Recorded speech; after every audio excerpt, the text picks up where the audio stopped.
यंदा बातमी शिक्षण क्षेत्रातल्या भ्रष्टाचाराची।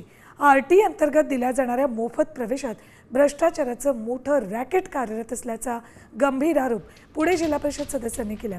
प्रवेशासाठी 50,000 ते 2.5 लाख रुपये उकळले जातात। यात महापालिका आणि जिल्हा परिषदेतील काही अधिकाऱ्यांचा हात आहे असा दावा ठाकरे सेनेनं केला।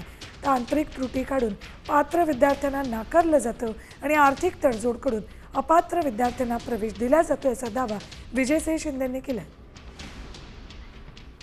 विषयामध्ये आरटी ऍडमिशन प्रकरणामध्ये प्रचंड मोठा भ्रष्टाचार त्या ठिकाणी शिक्षण विभागामध्ये झालेला आहे, चालू आहे।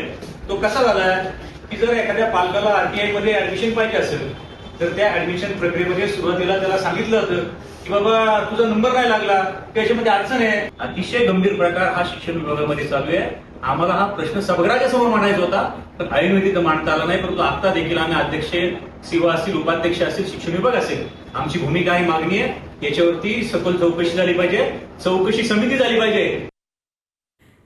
या संदर्भात चर्चेसाठी थेट जाऊयात पुण्याला। आपल्या सोबतच आमचे प्रतिनिधी सागर आवड। सागर, कुणीही शिक्षणापासून दूर राहू नये यासाठी आरटी प्रवेश, मात्र आता त्याचाच बाजार मांडलेला दिसतोय।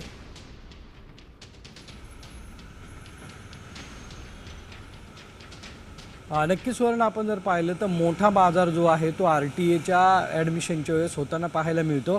शाळेची जी 3 किलोमीटरच्या आतमध्ये तुम्हाला शाळा जी आहे ती चॉईस करायची असते आणि यामध्ये जर ती शाळा जर भेटत नसेल तर जिल्हा परिषदमधल्या काही कर्मचाऱ्यांचा एक गट जो आहे तो अधिकाऱ्यांचा सक्रिय आहे, काही कर्मचारी यामध्ये सक्रिय आहेत आणि सांगितलं जातं की काही त्रुटी ज्या आहेत त्या तुमच्या ॲडमिशनमध्ये येत आहेत। तुमच्या शाळेचं अंतर जे आहे ते 3 किलोमीटर भरत नाही, ते 3.5 किलोमीटर भरतं। वेगळ्या वेगळ्या अडीअडचणी ज्या आहेत त्या या अर्जामध्ये काढल्या जातात। पालकांना बोलवलं जातं, सांगितलं जातं की 8वीपर्यंत मोफत शिक्षण मिळणार आहे, तुम्ही 50,000 रुपये दिले तर तुमच्या मुलाला तुमच्या घराजवळच ॲडमिशन 8वीपर्यंत भेटल असं सांगितलं जातं। अनेक पालकांनी यापर्यंतचे पैसे दिलेले आहेत। जर तुम्ही तक्रार केली तर तुमचं ॲडमिशन जे आहे ते रद्द केलं जाईल, तुमचा नंबर लागला जाणार नाही अशाही धमक्या दिल्या जातात। त्याचबरोबर काही पालकांना सांगितलं जातं की तुम्ही आता 1 लाख रुपये दिलेत, अजून तुम्ही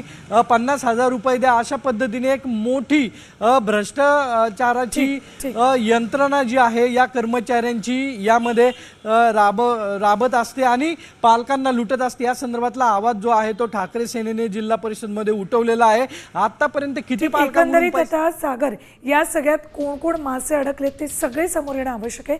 धन्यवाद संपूर्ण माहितीसाठी।